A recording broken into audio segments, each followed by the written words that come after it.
India is said to be the biggest democracy in the world.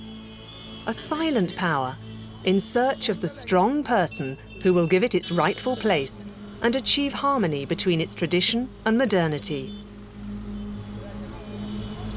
With a population of 1.3 billion, soon to overtake China, and as the world's fifth largest economic power, 21st century India is a rapidly changing monster, striving for modernization to reduce inequalities and become a record-breaking country. With the second largest army in the world and its pivotal position between China and the West in terms of nuclear power, India is today claiming a place amongst the world's strategic military powers. After a century of English colonization, after independence won by peaceful means in 1947 by Gandhi and his right-hand man, Nehru, and after 60 years of rule by the Nehru-Gandhi dynasty, a man of the people coming from the opposition took power in India in 2014 with the promise of a new beginning.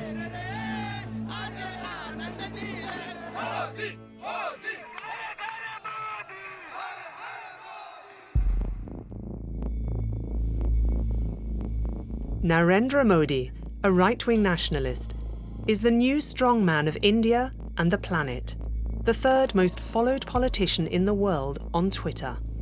Modi he's a larger-than-life figure. He has been consummate in his image-making. I'm a self-made man. My father used to sell tea, my mother used to clean houses. I'm a lower caste man. Put me in the Prime Minister's office, I'll create 20 million jobs. Modi is looking to take revenge on history, to give back to India its original purity and its central place in world order.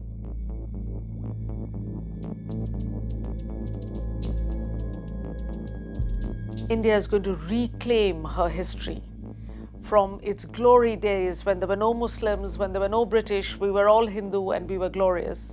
Modi seemed like the strong leader that was going to help make India proud to be Indians again. और भाइयों बहनों, दुनिया की कोई ताकत नहीं है कि 125 करोड़ के देश को रोक सके भाइयों। 21वीं सदी हिंदुस्तान की सदी बनाना है। Je souhaite que la France soit votre premier partenaire stratégique en Europe et plus largement en Occident. Modi is at the center of a new alliance with the West against a common enemy. India is handled carefully in order to find a counterbalance with China.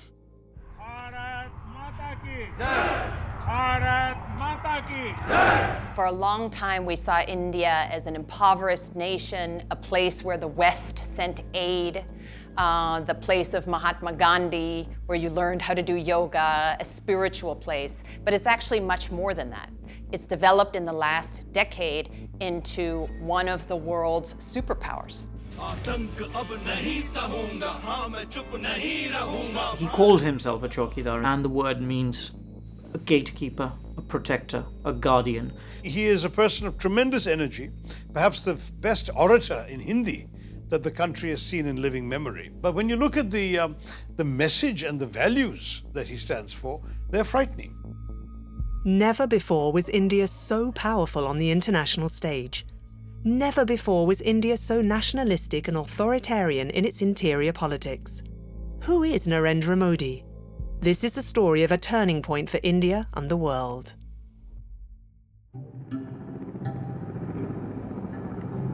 To understand Modi, we need to go to the sacred town of Kedarnath in the heart of the Himalayas in the north of India. This is where he was initiated into the power of the Hindu religion, and where he habitually comes to communicate with his followers in the most important moments of his life. Because Modi is above all a fervent believer. Like 80% of Indians, he prays to the Hindu gods. India is a country where a large part of the population has some spiritual life. So he's picking up on that knowledge, but he does it at the scale where it can't just be meditation in his house, it has to be up in the Himalayas where the gods live. For the cameras which follow him, Modi presents himself as a wise man, a guide for India and the world. Modi as a guru implies that he's some sort of spiritual leader. Now, in that sense, Narendra Modi as Prime Minister teaches through example. He's by who he is, what he does, what he says, what he eats, when he fasts. He's an exemplar of what people should aspire to be, and people are wowed by it. I asked him one question that you have come up with many innovative schemes. So he said that I actually have God's gift. To enhance his divine image, Modi is prepared to make any sacrifice. After a 22-kilometre walk to a height of 4,000 metres, he prepares for 17 hours of prayer. He's the only man who loves solitude in the presence of a camera crew. If you look at that cave, there was a hook to hang up clothes that had already been put in place. It was like a 5-star cave. And he went there purely to radiate this image of himself as a Hindu ascetic. And that fits in so well with the cult of personality that he's sought to build for himself, which is unrivaled in the democratic world. Like the Hindu gods, Narendra Modi has several faces. Behind the mask of pacifism, he has a mission to accomplish. Written in the 1920s by Savarkar, the Indian extreme right ideologist.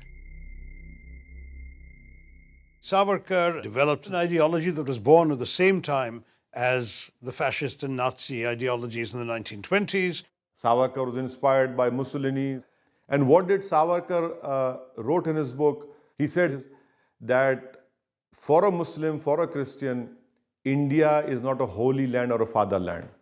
So their idea is to create the Indian nation in which Hindus are supreme and where all minorities are at best second-class citizens, but ideally should be removed from the body politic. This is the ideology that Prime Minister Modi believes in and has been part of. It is this ideology which Modi has applied since he was re-elected in May 2019. A programme of national revenge aiming to restore India to the Hindus, the first act of which was the suppression of the autonomy of Indian Kashmir, a majority Muslim autonomous region disputed by India and Pakistan. In the summer of 2019, Modi began executing his programme with an initial show of strength. He ended the autonomy of Kashmir and installed a brutal curfew. In so doing, he attacked the most sensitive affair in the India-Pakistan region, which has become one of the most militarized zones in the world. We fulfilled our promise, and history would remember Narendra Modi as one of the prime ministers who dared to implement the agenda which strengthens our republicanism. There was the element of surprise.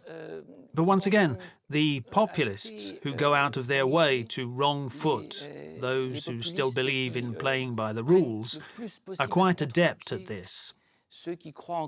It's their great strength. So you're surprised at being surprised, when you knew all along that surprise was their objective. You outwit the opposition, the institutions, the observers. To avoid a Kashmiri uprising, Modi's government deployed 80,000 soldiers and severed all means of communication. The people of Kashmir have been put under complete lockdown for 4 months. Their internet has been suspended. People have been prevented from coming out, expressing themselves. And the stories of human tragedy are piling up. Some people have learned of the passing of their parents from friends who've travelled in from Kashmir. How could you do that to a place that you claim to be your own? A great purge then began amongst opposition members, mainly Muslims. More than 4,000 people, politicians, militants and academics, were arrested. What it has done is to push that whole region off the edge. Today, thousands of people are in jail, all the leaders, 3 chief ministers. There's no governance between the population and the army. There's nothing. In deciding to arbitrarily occupy this autonomous territory, Modi ignited the anger of his Pakistani neighbour. The Prime Minister Imran Khan turned to the international community through the UN, demanding that an international commission of inquiry be set up.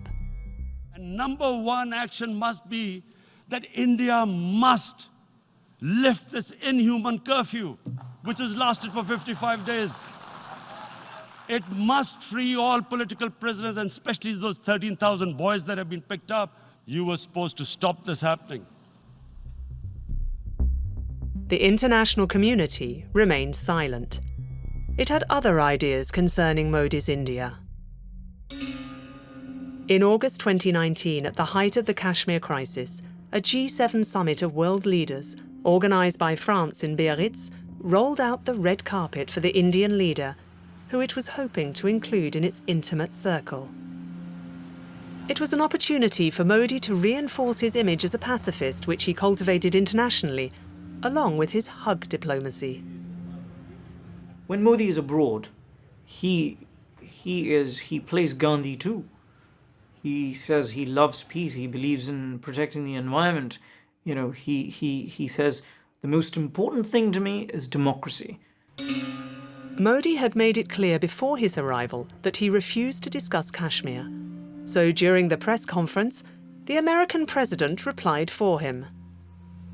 Well, we spoke last night about Kashmir, and the Prime Minister really feels he has it under control. I know they speak with Pakistan, and I'm sure that they will be able to do something that will be very good.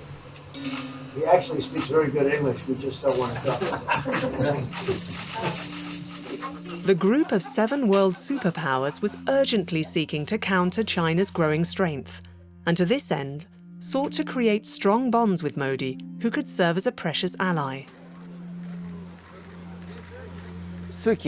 There were negative reactions from China and Pakistan, which was predictable enough. But notable absentees were from the West. The West let them get on with it. It was a sign that India was to be pandered to for easily understandable commercial reasons. India was seen as a market, a weapons market, but not only that. To understand Narendra Modi's strength, we need to go back in India's history and the history of a man, retrace the tormented itinerary of the child from Gujarat.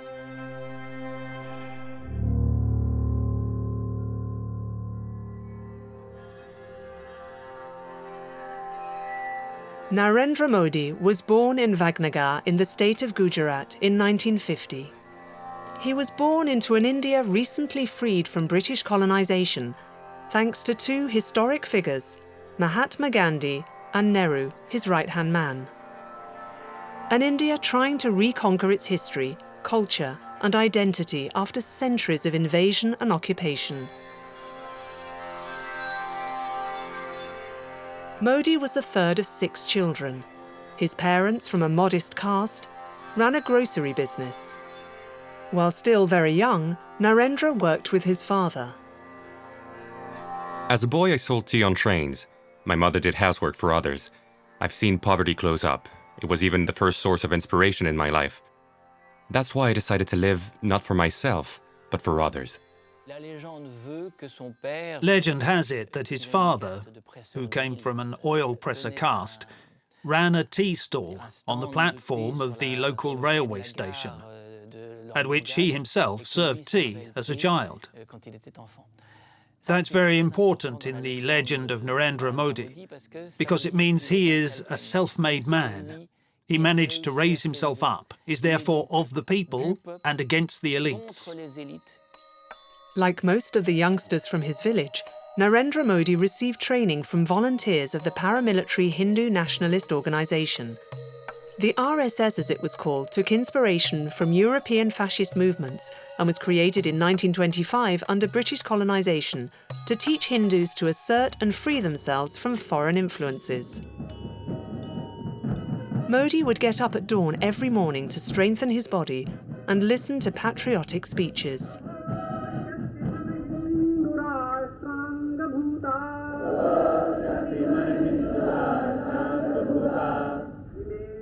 When he was 8, Prime Minister Modi joined the RSS, which is a nationalist Hindu organization. Some people say it's more like the Boy Scouts. It's a patriotic organization, and others would say it's a little bit darker than that. At 7 or 8 years of age, it was mainly games which were proposed. You know, things like dodgeball. But at the same time, there was the idea of discipline behind it, because they were in uniform, black cap, white shirt, khaki shorts, and of course a lathi, the famous metal-tipped bamboo stick. This discipline also involved the handling of cold weapons, a sort of martial arts training. The young Modi learned how to march, how to raise the flag, and also how to fight and defend Hindu values.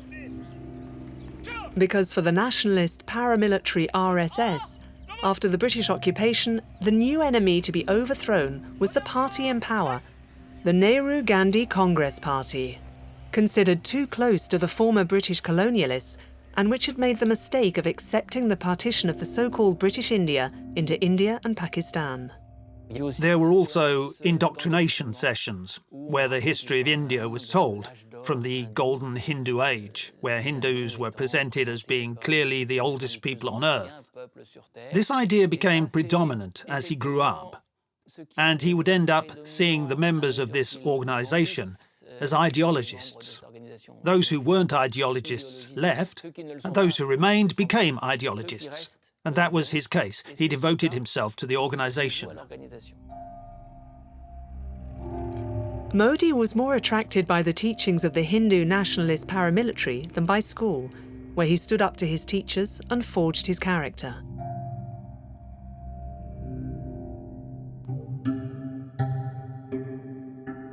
At the age of 15, in 1965, Modi wanted to leave school and join the Indian Army during the war against Pakistan.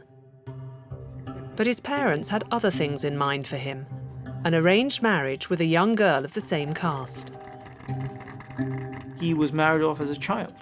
There's a tradition of child marriage in India, and his family found a girl for him, roughly the same age. They were married off, and when they were adults, they were supposed to come live together. He barely had any say in the matter. Devastated by this forced marriage, Modi took a decision which was to change the course of his life. He decided to leave the family home and run off into the Himalayas. He had no desire to consummate this marriage and live with his spouse, so he left.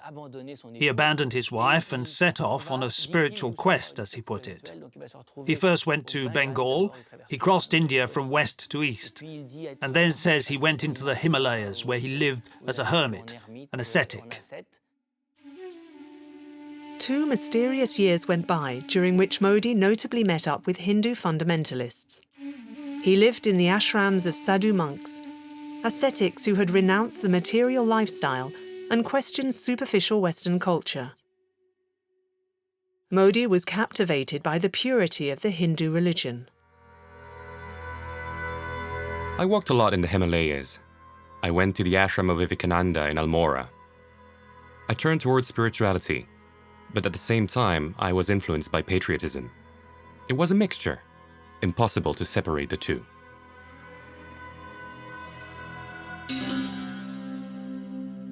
Returning from his travels, Modi was sure of his destiny. To complete the synthesis between religion and ideology, it was the Hindu nationalist paramilitary, with whom he had trained since childhood, that he would marry. A new life began for him. At the age of 23 in 1973, Modi was introduced to the new supreme leader of the RSS, Dioras. The effect was immediate. Dioras became his mentor, his spiritual father. The radical leader passed on his fervour to Modi, along with the art of eloquence. जिनका एकमात्र उद्देश्य किसी प्रकार संघ को नष्ट करना, इतना ही होगा। लेकिन बादल आए, बादल छट गए। It was he who taught Modi the roots of the Hindu nationalist ideology, written by Savarkar and his successors.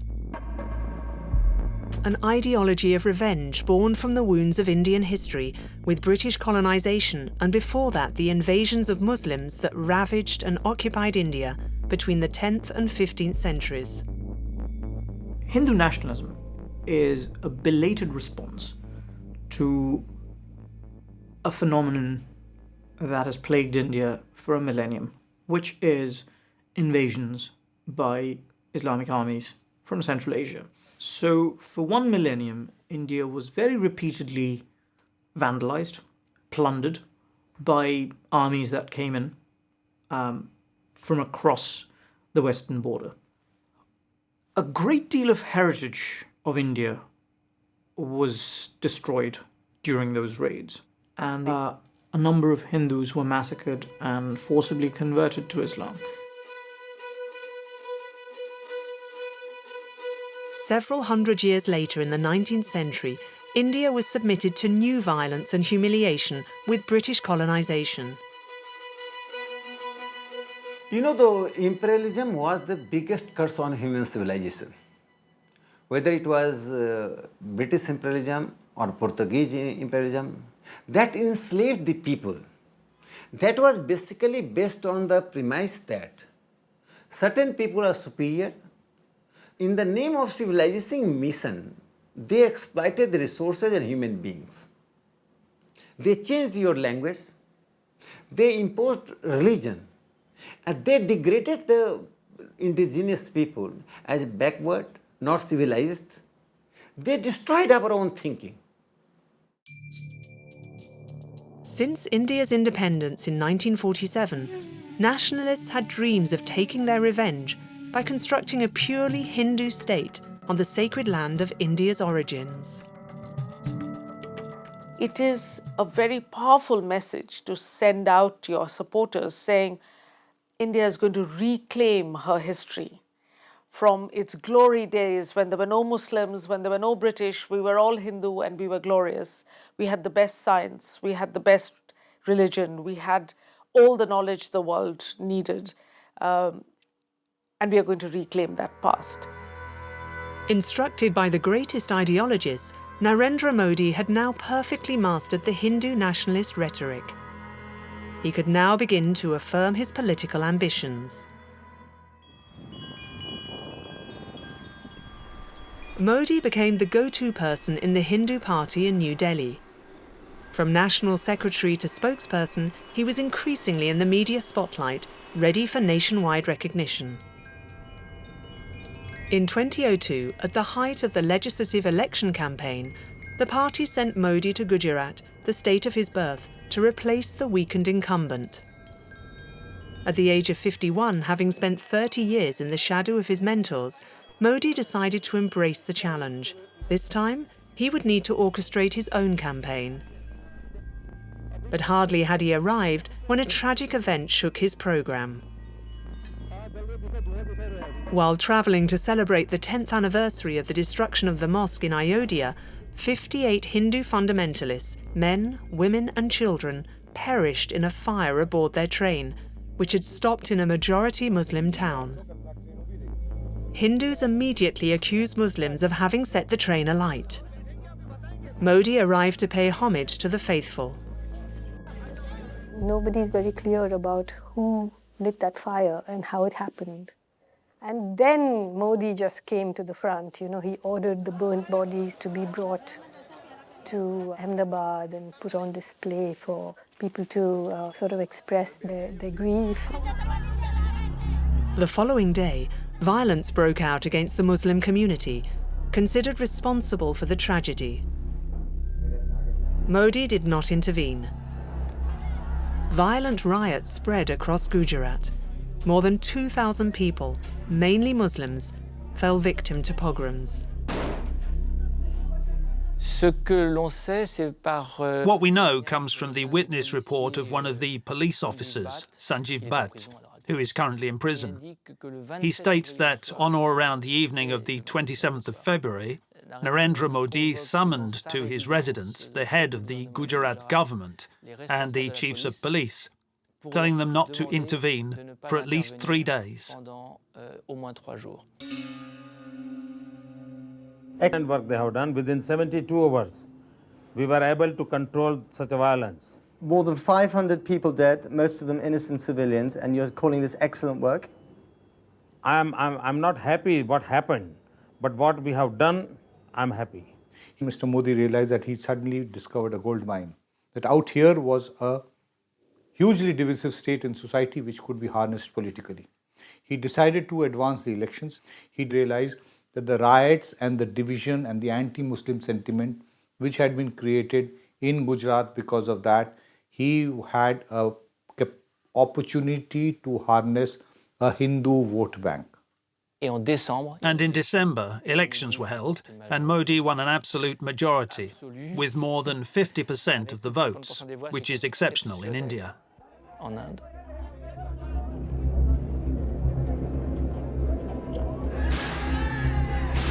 Modi had now found his campaign strategy and his electorate. But in India, as well as on the international scene, he represented hardline nationalism. The UK cut its ties with him, and he was forbidden from entering the United States for 10 years. To carry out his conquest of India and the world, Modi would have to soften his image and gain credit.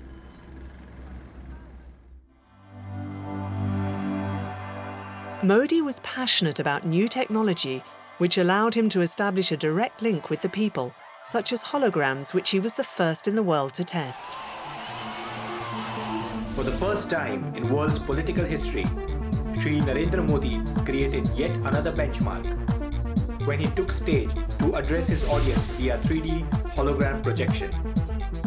He beamed himself using holographic technology imported from England at astronomical cost, and people were mesmerized by that. And that itself was an indication to them of the fact that, my goodness, he's taking us so far into the future. And he lured voters with various promises. Obviously, his PR machinery was the best there has been in the world. प्रधानमंत्री पद के ऊपर बैठा हुआ भी इंसान क्यों ना हो, कोई जनता से ऊपर नहीं होता है. And what was remarkable was the ease at which he acted. From there, he would say that those of who are there in the south, near the Indian Ocean, I can see you there shaking your hand. Hello, how are you? And he would say something in the local language. Then he would say, I can even see people in Kashmir, and look up and point his finger as if he's waving to people in Kashmir.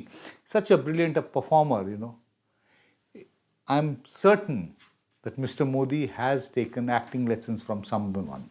He's really learnt his job.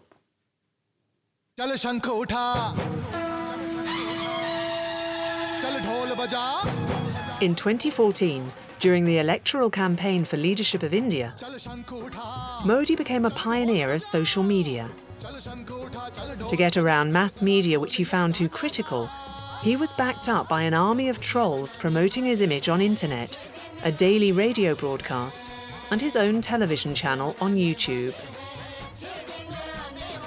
Our job was easy because the Prime Minister was a great messenger and he also gave a great message. So all we had to do was repackage it in modern day lingo. So we used things from cartoons, we used memes, we used caricatures. So each platform, like I said, has its own different quality. His campaign was one of the most well-oiled machines in the world. He had almost, it seemed, bottomless supplies of cash. He deployed an army of extremely talented and technologically savvy aides across the country who built up a database, who knew how to target voters.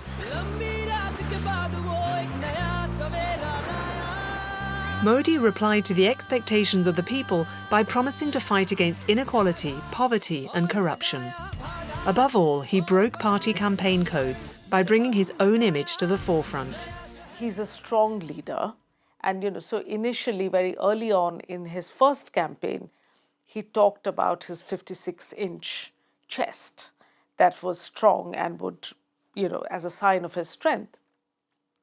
And that image of strength, solidity, discipline, almost godlike powers is one that has been manufactured and multiplied and disseminated endlessly. I will build smart cities. I will clean the Ganges. I will make India into something resembling a first world country, perhaps even a superpower. Give me that opportunity.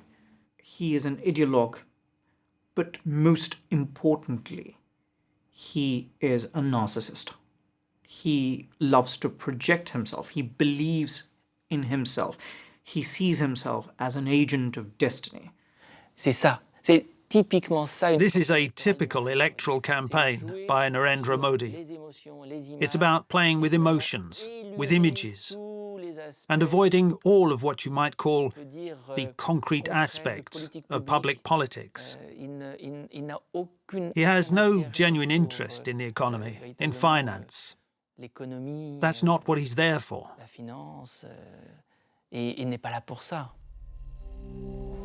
On the 10th of June 2014, at the age of 63, Narendra Modi finally achieved his goal when he was elected to lead India. He would now be able to implement his program. Modi promised to make the country the second world power behind China and to set off to conquer the world.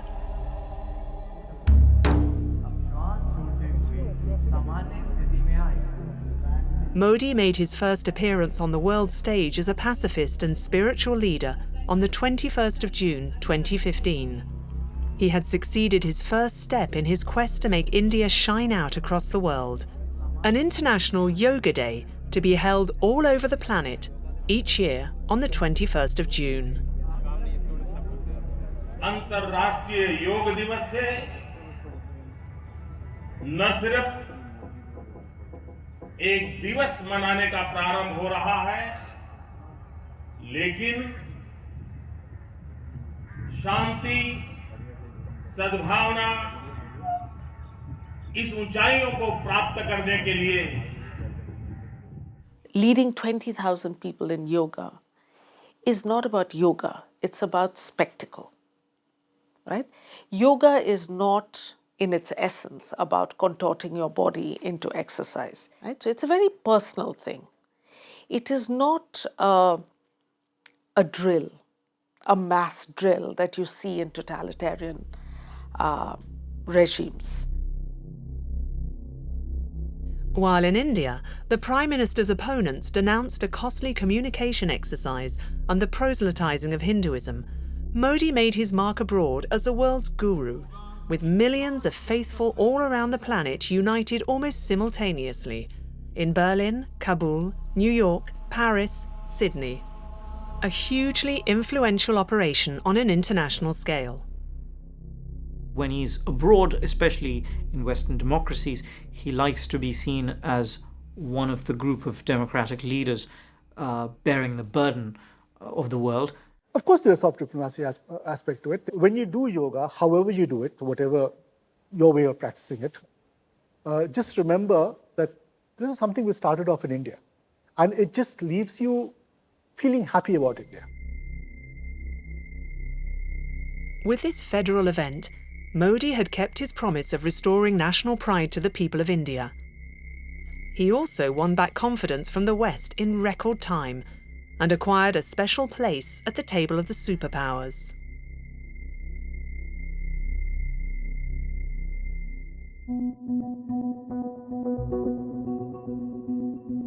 Behind his spiritual leader mask, Modi is also an army leader who wants to turn India into a frontline military power.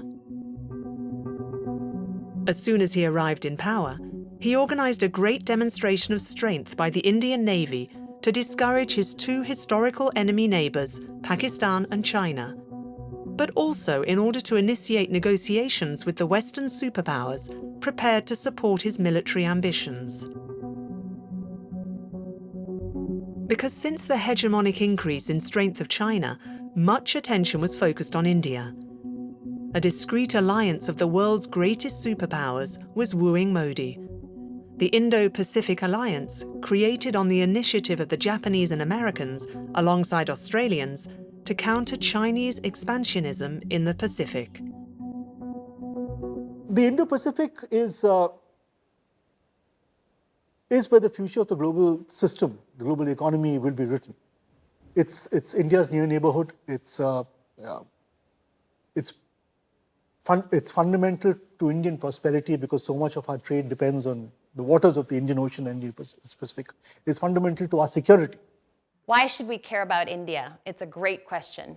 It's developed in the last decade into one of the world's superpowers, the third economy on Earth, and increasingly, when the West used to think we could solve global problems just if the US and Europe could agree. Well, that's no longer the case. The only counterweight to China with sufficient power, at least in military terms, is India, including from the so-called Indo-Pacific viewpoint, this famous geopolitical concept which stretches from Ormuz to Malacca and whose vocation is to contain Chinese expansion in the Indian Ocean and in the Pacific Ocean. To reinforce Indian strength within the region between the Indian and Pacific Oceans and create a joint resistance force, the Indo-Pacific Alliance made Modi the proposition of intensifying their military training and strengthening their position in the region. Prime Minister Modi came into power at a moment when India was ready to take that role, and he has grasped it firmly. And it's made a big difference. There are now military exercises between those two great powers, and although nobody says it, clearly it's a warning to China. America has wanted India to come out of its shell, to be the leader in the region that it's starting to step up to be a good partner to the West. As a participant in the Indo-Pacific Alliance, Modi attempted to fight against Chinese encirclement of the Silk Road and the installation of ports and naval bases along the Indian coast. There is something that Chinese call their chain of pearls, of not quite bases, but ports where they can get materiel for their Navy ships and for their commercial ships. And India sees this with real concern because a lot of those ports are right around their borders, into Bangladesh, in Sri Lanka. You have them doing a lot of building in Pakistan. They famously now have a military base in Djibouti. And people in the region, especially India, sees this with trepidation. So what are they doing? Understandably, they're looking for friends.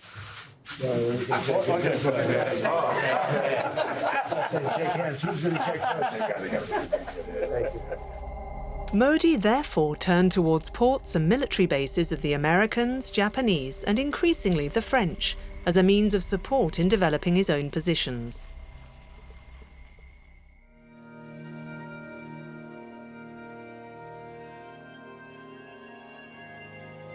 Despite the smiling facade between Narendra Modi and the Chinese leader Xi Jinping, built-up tensions were worsening between the two Asiatic giants.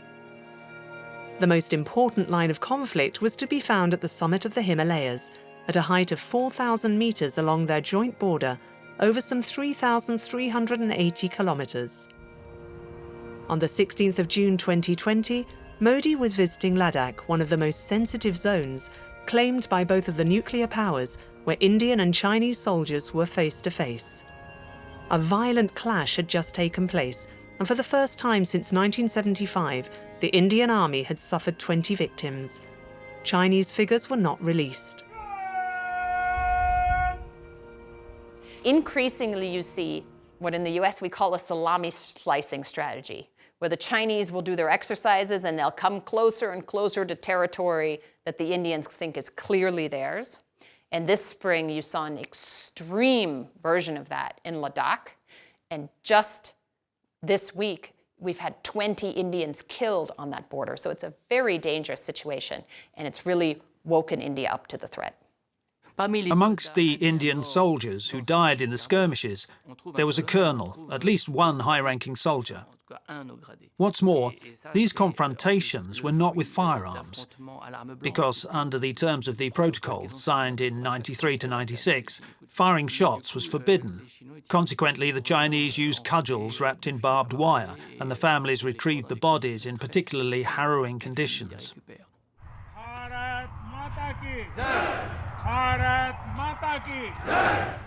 Bharat माता के दुश्मनों ने आपकी fire हुई देखी है और आपकी फ्यूरी भी. Since the Chinese victory over India in the 1962 war, India and China have never managed to come to agreement over their joint borders, which they redraw to their respective advantage and according to their own interpretation of history. Each country has its own map with different frontiers.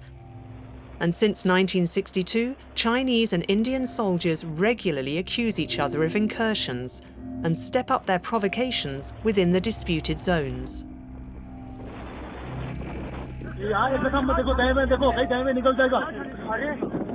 The origin of the dispute in the Himalayas between India and China go back 100 years, maybe longer. Because historically, India and China were two large civilizations or civilizational states, perhaps, at various points in their history, with buffer zones.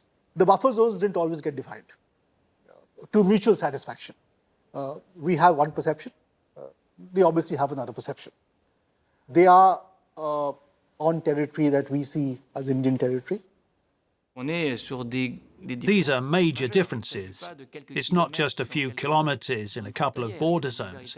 We are talking about hundreds of square kilometres which are disputed. And what's more, which pose diplomatic problems. When someone coming from the state of Arunachal Pradesh asks for a visa to enter China, they are told it's not necessary because they are in a region which the Chinese consider Chinese. The Chinese criticise Modi for beginning the construction of a network of some 60 strategic roads over the length of the contested region. Since the bloody incidents of June 2020, the two countries have sent tens of thousands of soldiers and weapons close to the border as reinforcements. Satellite images show a sharp increase in military deployment on both sides of the border. New roads and training camps, warships, missiles and heliports are clearly apparent. It's not an international boundary, it's not a recognized frontier, but it's a tentative boundary. In recent years, and again, the Narendra Modi government has pushed this, the Indian government, the Indian system has also ramped up building infrastructure on our side of the line of actual control. Chinese infrastructure is still well ahead because they've been doing it for decades, but our infrastructure is slowly catching up. That is also enhancing our capacities to patrol. And this is sometimes leading to complications. The Indians saying to their soldiers, don't shoot, but also not backing down, which I think is not quite what the Chinese expected. At the same time, India is also increasing its defense budgets every year and buying more modern military technology from the West and elsewhere. My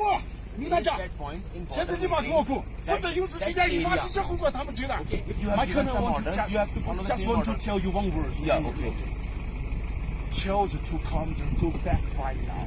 Go back right. While China criticizes India for its rapprochement with the United States and intensifies its border controls, there are growing anti-Chinese feelings in India.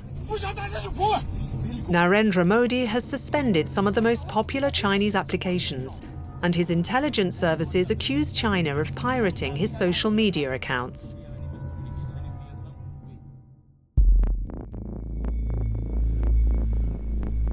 In order to find his place in the new world order, Modi is cultivating relations with a historic military partner, Israel, and makes no secret of his affinity with Prime Minister Benjamin Netanyahu.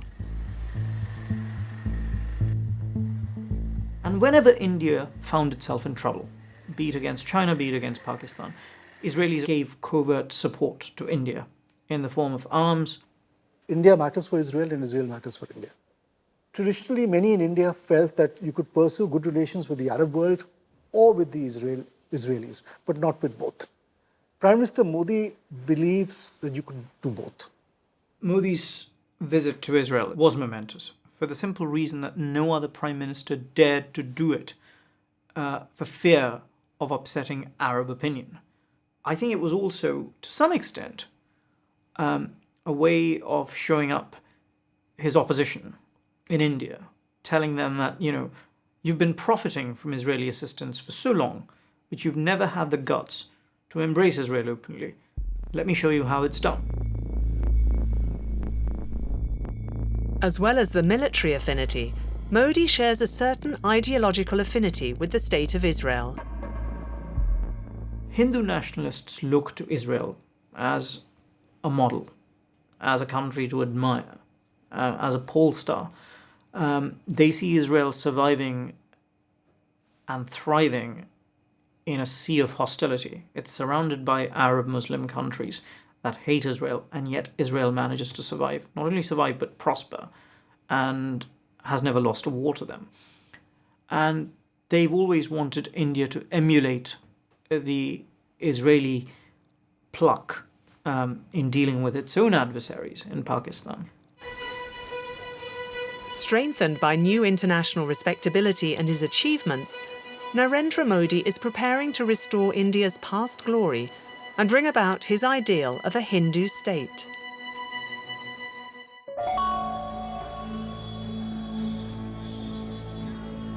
On the 4th of August 2020 in Ayodhya, Modi finally accomplished his mission in a historic ceremony after a century-long battle between Hindus and Muslims for this sacred place.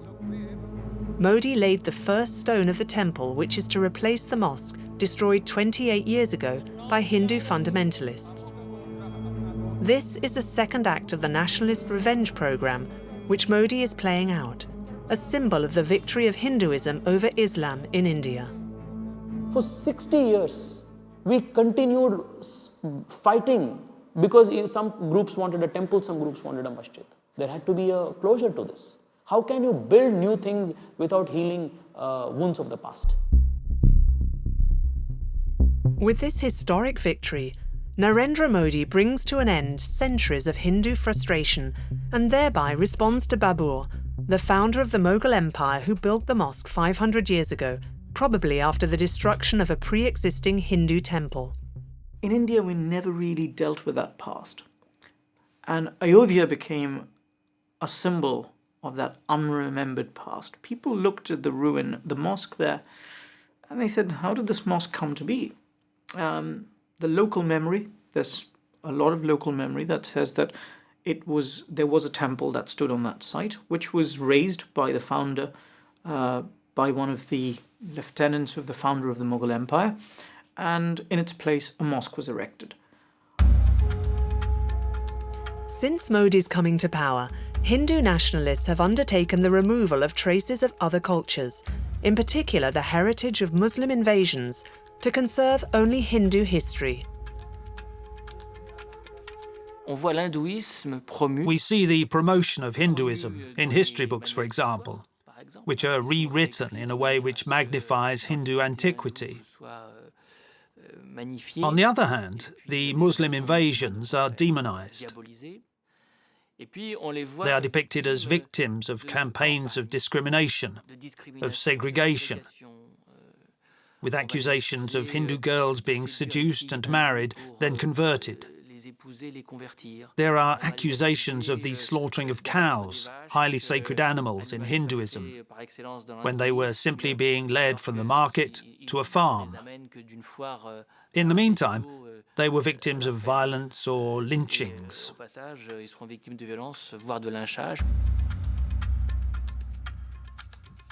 At the end of 2019, the nationalist machine was working flat out. Modi continued the fulfilling of radical promises made to Hindus. A few months after regaining Kashmir, then winning the Battle of the Temple, he modified the criteria for access to Indian nationality and succeeded in passing through Parliament a law aiming to exclude Muslims.